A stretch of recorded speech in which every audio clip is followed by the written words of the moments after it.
if you know a veteran that's sleeping on the streets tonight, call this number and the government will make sure that we find accommodation for them. 0800 952 0774. Thank you for calling Operation Fortitude. The Operation Fortitude team are currently on another call and will be with you as soon as they can. Jim was on hold for 26 minutes, was promised a call back. He did not get a call back last night and he slept rough. Operation Fortitude is a joke, isn't it, Secretary of State? What you've just described, Nick, is completely unacceptable. If your team pass me the details, I will make sure that this is picked up by the Ministry of Defence today. This is the reality, my friends. Absolute hollow promises. And one woman, 2 tours, I contacted Operation Fortitude and they sent me a tent. That's how we treat our veterans. Morning, Nick. First-time caller. Good to have you on, sir. Nick, I was listening to your show yesterday where she said, and she gave out the number, and I thought, what an amazing thing to do for our veterans. Mm-hmm. You know, promise them a bed overnight.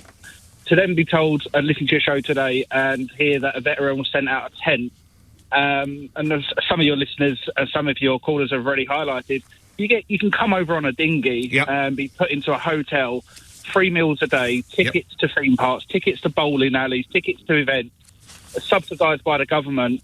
What is going on, Nick? The country is a mess. The country is an absolute mess. We're not looking after our own and caring for our own. We are too soft. Our borders are too soft. And I understand, Nick, these people have been through hell in their home countries. War, famine, you know, stuff that goes on that we couldn't imagine. But surely we should start looking after our own. Sending out a tent is not the way to do it. Well, can I suggest to you that people such as that woman who'd served 2 tours in Bosnia, one in Bosnia, one in Kosovo, she gets the hotel room, and people who arrive, I don't give them tents, they're large, proper, almost like marquees or whatever, temporary structures. They go in there, and our soldiers get the hotel rooms. 100%. I mean, what was ladies better off doing is arriving on a dinghy, rocking up at a beach somewhere, Nick, and then being put into a hotel. It just seems ludicrous. Whether it's a marquee or a tent, Nick, it's nowhere near as nice as these hotels that these immigrants are getting. And like I say, I don't doubt what they've been put through. But for me, hearing that a veteran's been sent out a marquee or a tent is absolutely ludicrous. Ben, thanks for getting us started. Have a safe day. Paul in Cornwall, you have permission to use my name. I just want to highlight another issue we have as veterans. During our service, we have military dental care. Once we leave the service, we have no chance of signing up with an NHS dentist. How is this fair after the blood we shed defending our nation? Paul, next time I speak with a relevant minister, I will raise that. And much as Ben highlighted, these ministers come on, they make these grandiose promises, using our money, by the way. It's not their money. When they talk about, we're going to fund Operation Fortitude, well, you're not, Minister. We are going to fund Operation Fortitude. You've made a pretty punchy promise. Why it doesn't occur to them that a news organisation, in this case it happens to be LBC, is going to think, right, ring a phone number, get a room that night, sensational. Let's put it to the test. Does no one think that? What we're seeing at the moment with this government and of course the previous government is an absolute lack of respect for our veterans. They are lying. They are treating us with utter disrespect, and it is just breaking the veterans' resolve at the moment.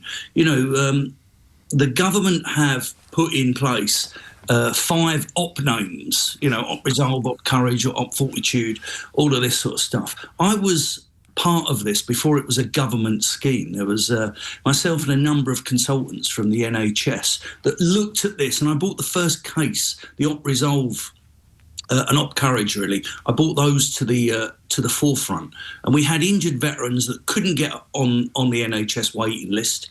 They had complex injuries. You're talking about young guys and young girls with the most complex and severe injuries. Now, your GPs are not used to seeing individuals like this, and nor are our normal A&Es, majors and minors. So we needed to come up with a scheme that looked after these complex injuries. And the scheme was pretty simple, right? We have £4 billion worth of public money and government money in the charity sector, in the military charity sector.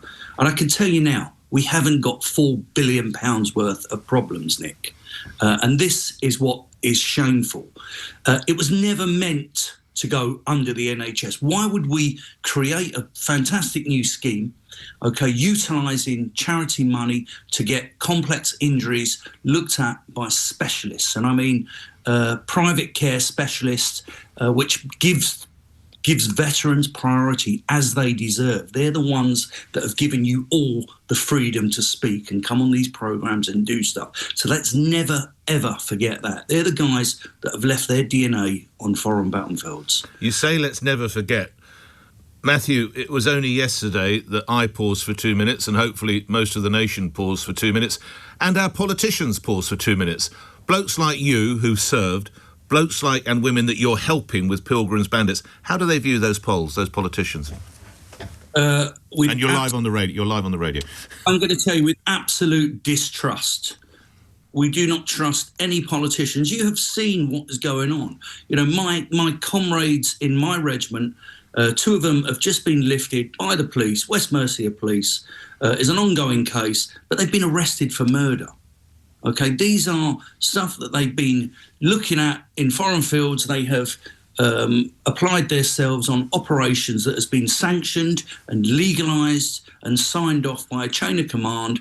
And at the top of that chain of command sits the Foreign Secretary or the Home Secretary. And yet my guys are still getting lifted and arrested. There is no protection, whether it be legal, medical, housing, social. You know, you know what the governments are like, right? I do. Words. Lastly, Matthew, 25 years service with the SAS. I can't even imagine the things that you've seen or you've had to do. As a young man, knowing what you know now, would you still have gone into the military? Listen, we fight for king and queen and country, and we fight for the guys and girls to the left and to the right of us. And we fight for a future that we hope is going to be brighter. Okay, we don't fight for MPs and politicians, because every single battlefield and every single operation we've had, they have let us down. We all welcome any initiatives that government do to support veterans. Mm-hmm. But, you know, it'll either be Armed Forces Week or it's Remembrance when these initiatives come out, and they'll be, you know, long gone by the next round of initiatives.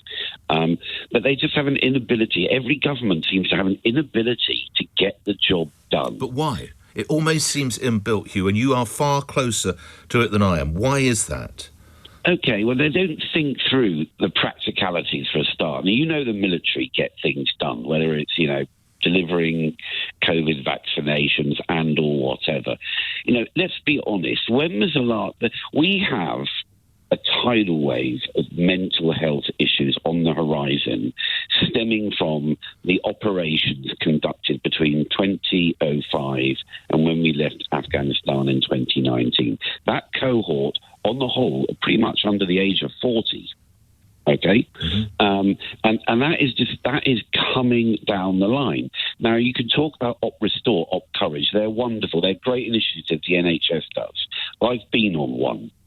But when you get recommended and you get put onto it, of course, there's no firepower behind it. Where are the counsellors? Where is the support behind it? We don't have that. And as for setting up centres, Nick, when was the last time? If my daughter wants a job, she goes online now. If I want to buy a holiday, I do it online. Can you see Tommy Atkins marching from Grimsby to Leeds to go and find this office? No. It's just not, it's